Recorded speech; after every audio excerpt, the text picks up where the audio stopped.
On July 27, 1953, the Korean Armistice Agreement was signed at Panmunjom, halting the Korean War but leaving the peninsula divided. The agreement established the Demilitarized Zone, DMZ, a 250-kilometer-long, 4-kilometer-wide buffer zone straddling the 38th parallel. Unlike a peace treaty, the armistice merely paused hostilities, leaving Korea in a technical state of war. The DMZ became one of the most heavily fortified borders in history, littered with landmines and guarded by troops from both sides. This division reflected Cold War tensions, with the North backed by the USSR and China, and the South supported by the US and UN forces.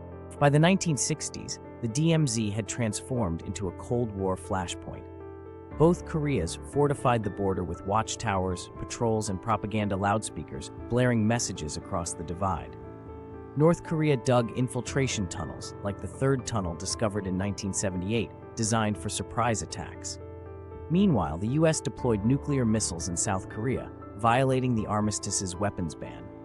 This escalation mirrored global Cold War rivalries, with the DMZ serving as a microcosm of ideological conflict. Despite the tension, the border remained eerily static, a frozen war zone where soldiers stood guard for a battle that never resumed. Ironically, the DMZ's human exclusion zone became a haven for wildlife. By the 1980s, rare species like the red-crowned crane and Asiatic black bear thrived in the untouched terrain. Abandoned trenches and rusted tanks were reclaimed by forests, creating an accidental ecological sanctuary. Scientists documented over 6,000 species, many endangered elsewhere. This paradox, a war zone fostering biodiversity, drew global attention. Conservationists proposed preserving the DMZ as a UNESCO site, but political tensions stalled efforts. Nature's resilience here stood in stark contrast to the unresolved human conflict. The 21st century saw fleeting moments of diplomacy amid enduring tension. The 2018 Inter-Korean Summit at Panmunjom featured historic handshakes between Kim Jong-un and Moon Jae-in, raising hopes for peace. Yet military drills and propaganda continued. The DMZ remained a stage for both unity and division. Tourists visited the JSA, while soldiers stood ready for conflict. North Korea's nuclear program escalated, and the US strength. South Korea alliance tightened sanctions.